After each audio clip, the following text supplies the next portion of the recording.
अब देखो बच्चों, अब हम एनसीईआरटी सिलेबस कक्षा 10 गणित की अब परमे जो है 6.6 शुरू करने जा रहे हैं। इस परमे में दिया है कि यदि दो त्रिभुज समरूप हों तो उनका जो क्षेत्रफल बनता है बच्चों, उनकी जो संगत भुजाओं का जो अनुपात है उसके वर्ग के बराबर होता है। तो यहाँ दिया है इसमें देखो कि दो समरूप त्रिभुजों के क्षेत्रफलों का अनुपात इनकी संगत भुजाओं के अनुपात के वर्ग के बराबर होता है। तो बच्चों इसके लिए हमने क्या करा कि एक त्रिभुज ए बी सी तथा दूसरा त्रिभुज पी क्यू आर इस प्रकार लेने हैं बच्चों जो दोनों एक दूसरे के समरूप हों। अब देखो बच्चों, यहाँ सबसे पहले लिख लेंगे ज्ञात है। ज्ञात है में क्या लिखना है? ज्ञात है में लिखना है त्रिभुज ए बी सी समरूप त्रिभुज पी क्यू आर। अब दूसरे नंबर पे सिद्ध करना है एरिया यानी कि क्षेत्रफल त्रिभुज एबीसी जो पहले वाली आकृति दी है बच्चों बटे जो दूसरा त्रिभुज दिया है उसका क्षेत्रफल यानी कि एरिया जो ट्रायंगल है इसमें पी क्यू आर यानी कि त्रिभुज पी क्यू आर का क्षेत्रफल। तो इसमें दिया है बच्चों कि अगर मैं ए बी के संगत भुजा पी क्यू को भाग कर दूं तो उसका वर्ग बराबर अगर बी सी के संगत क्यू आर भुजा का जो अनुपात है उसका वर्ग कर दूं और सी ए के संगत भुजा जो पी आर है आर भी लिख सकते हैं उसका वर्ग करते हैं, ठीक। तो इनके बराबर होता है। अब इसे सिद्ध करने के लिए बच्चों सबसे पहले हम क्या करते हैं, देखो थोड़ी सी यहाँ रचना कर लेंगे। यानी कि रचना में क्या लिखना है, देखो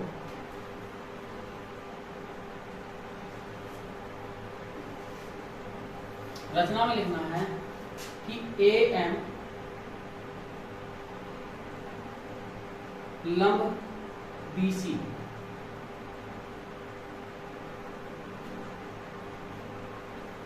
तथा पी एन लंब किस पे? क्यू आर पर। क्यू आर खींचो।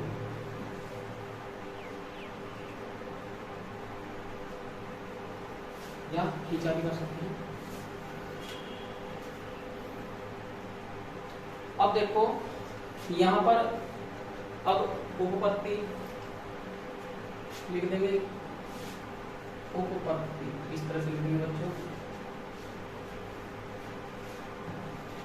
तो सबसे पहले हमें करना क्या है, सबसे पहले उपपत्ति की जो शुरुआत जो करेंगे बच्चों हम समरूप त्रिभुज ए बी सी और पी क्यू आर से करेंगे। ध्यान रखना सबसे पहले यानी कि जिस त्रिभुज के का यहाँ पर इसमें चित्र है उसी के अकॉर्डिंग हम चलेंगे।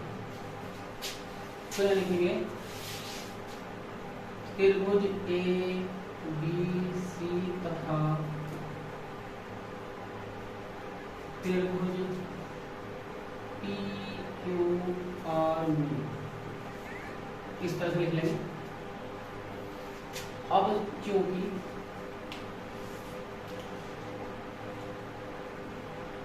त्रिभुज ए बी सी सिमिलर त्रिभुज पी क्यू आर सामने लिख देंगे बच्चों दिया है। अब जैसा कि मैंने पिछली वीडियो में बताया तुम्हें कि अगर दो त्रिभुज बच्चों समरूप होते हैं तो ऐसी स्थिति में क्या होता है कि उनकी जो संगत भुजाओं का जो अनुपात है वो भी बराबर होता है। ये ध्यान रखना। तो यहाँ लिख देंगे इसलिए इनकी संगत भुजाओं का जो अनुपात है वो भी बराबर होगा। जैसे ए बी को यदि मैं अगर ए बी को पी क्यू से भाग कर दें बराबर बी सी को क्यू आर से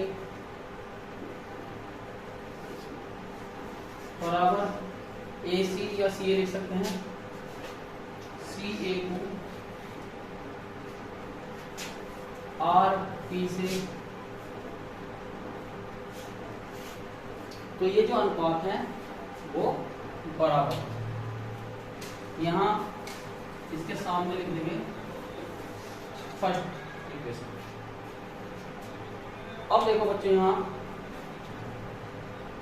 अब थोड़ा हमें ध्यान रखना है कि जब हम त्रिभुज ए बी सी का क्षेत्रफल को त्रिभुज पी क्यू आर के क्षेत्रफल से भाग करेंगे, तो हम जानते हैं कि त्रिभुज का जो क्षेत्रफल होता है 1/2 आधार गुना ऊंचाई। तो यहाँ थोड़ा स्टार्टिंग करेंगे। देखो तो अब मेन मुद्दे बात है, देखो कि एरिया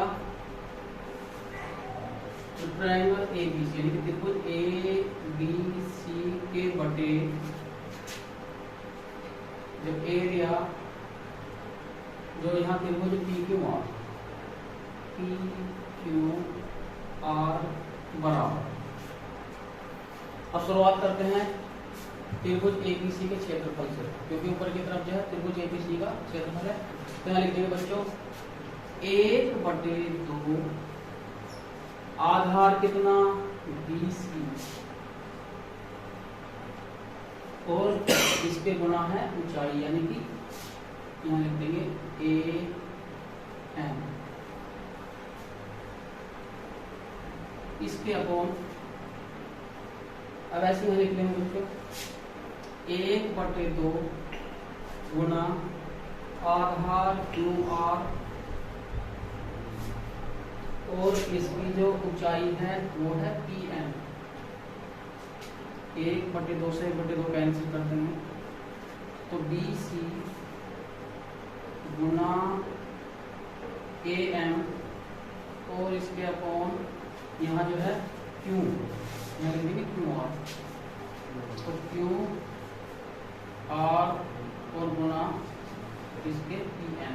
ये होगी हमारी सेकंड। तो पहले तक नोट कर लो बच्चों से। अब देखो बच्चों, अब हमें चलना है त्रिभुज ABM तथा PQN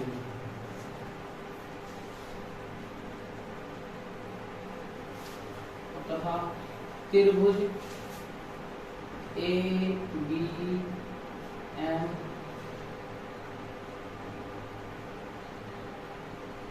और त्रिभुज PQN में। अब सबसे पहले ध्यान रखना है कि कोण B बराबर कोण Q, कोण B बराबर होता है कोण Q। सामने दिए प्रॉपर्टी में, क्योंकि त्रिभुज ABC समरूप है त्रिभुज PQR। तो मैंने बताया था कि जब दो त्रिभुज समरूप हैं तो इनके संगत कोण जो है वो बराबर होते हैं तथा संगत भुजाओं का अनुपात बराबर होता है, संगत कोण बराबर होता है। B का संगत कोण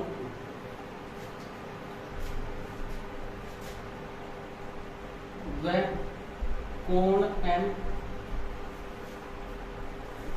बराबर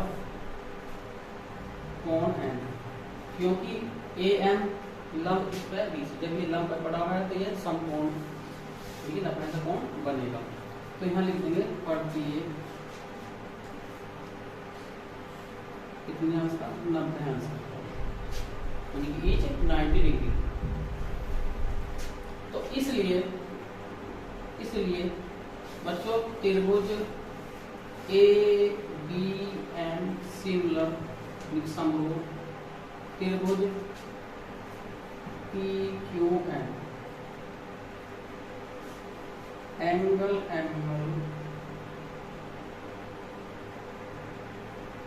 समरूपता कसौटी से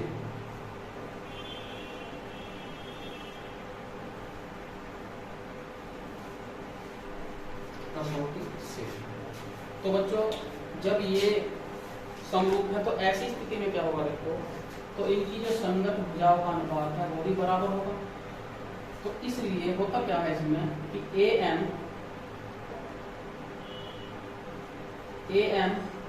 के अपॉन पी एन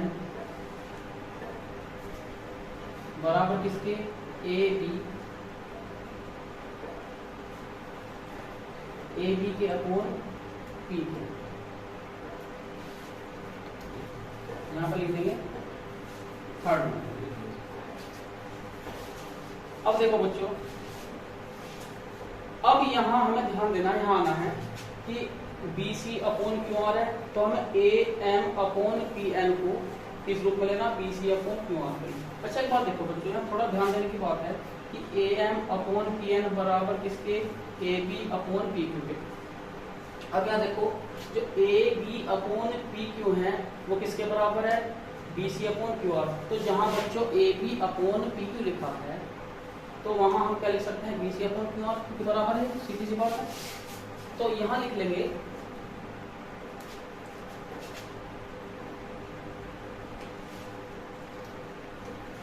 एक व 3 से, बच्चों इस तरह लिख लेंगे एक व 3 से, क्योंकि हमें A M upon P N का मान B C upon Q R के पदों में चाहिए, क्योंकि हमें सीधे करना है B C upon Q R का होल स्क्वायर। तो सीधी सीधी बात है कि जहां A B upon P Q है वहां इसके बराबर B C upon Q R जाएगा। तो एक व 3 से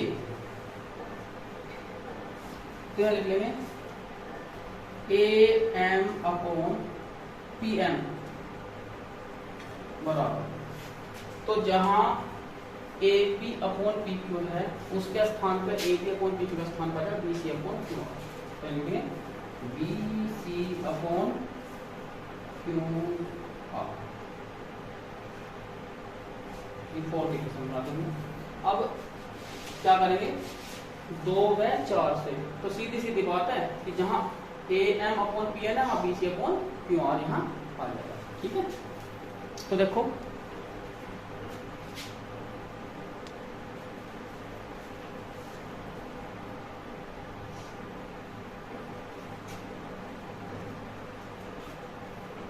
तो इसलिए 2 व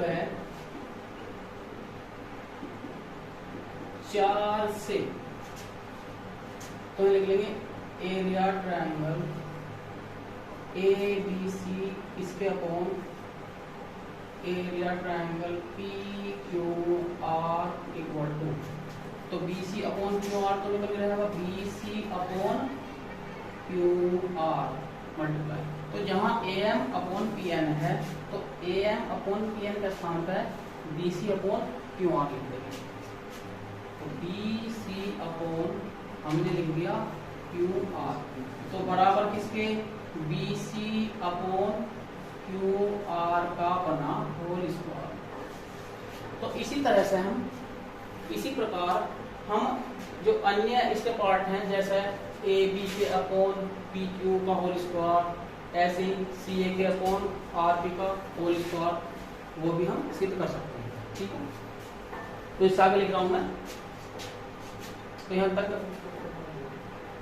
जिस तरह से ये वाला भाग हमने सिद्ध करा, जब बाकी करेंगे तो अगर ये और देंगे तो बी साइड किसके यहाँ हम डाल लेंगे, सी साइड ए बी पे हम डाल लेंगे, इस तरह से और कंडीशन में हम कर सकते हैं।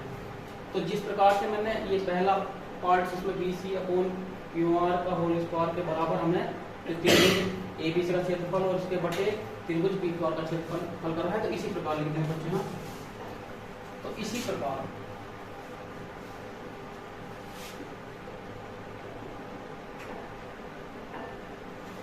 इसी प्रकार तो area triangle A B C upon area triangle P Q R, तो इसी प्रकार से बारी बारी हल करते रहेंगे और सभी को जो है हम एक साथ ही ना रख देंगे। तो क्या देखेंगे कि ए बी के अपॉन, इसी तरह से ए बी के अपॉन इसके संगत पी क्यू का होल स्क्वायर, इसी प्रकार हम हल कर लेंगे। फिर इसी प्रकार बराबर किसके, यहां पर देखो सी ए के अपॉन आर पी का होल स्क्वायर, ये दो पार्ट भी हम हल कर लेंगे, ध्यान रखना। तो अतः जो रिजल्ट निकला कि जब इन दोनों भागों की इस तरह से हम सोल्व कर लेंगे तो इसका मतलब ये हुआ, तो यहाँ लिखेंगे अतः तो ये पार्ट और ये दोनों पार्ट यानी एक साथ लिख देंगे हम। तो अतः एरिया ट्रायंगल एबीसी के अपॉन एरिया ट्रायंगल में पी क्यू आर बराबर क्या मैं लिखते चले जाओ बच्चों, ए बी के अपॉन पी क्यू का होल स्क्वायर बराबर यह अभी हमने सिद्ध करा था B C upon Q R का होल स्क्वायर बराबर सी ए के अपॉन आर पी का होल स्क्वायर इति सिद्धम। बच्चों बहुत ही महत्वपूर्ण ये प्रमेय है और जो हमारी प्रश्नावली है उसमें भी इस प्रमेय का बहुत ज़्यादा यूज है और एग्जाम में भी इससे संबंधित एक क्वेश्चन जरूर आता है। तो बच्चों इसमें मेहनत करना, अच्छी तरह तुम समझोगे सोचोगे तो ये तुम्हें बहुत ही अच्छी तुम्हारे समझ में आएगी। धन्यवाद।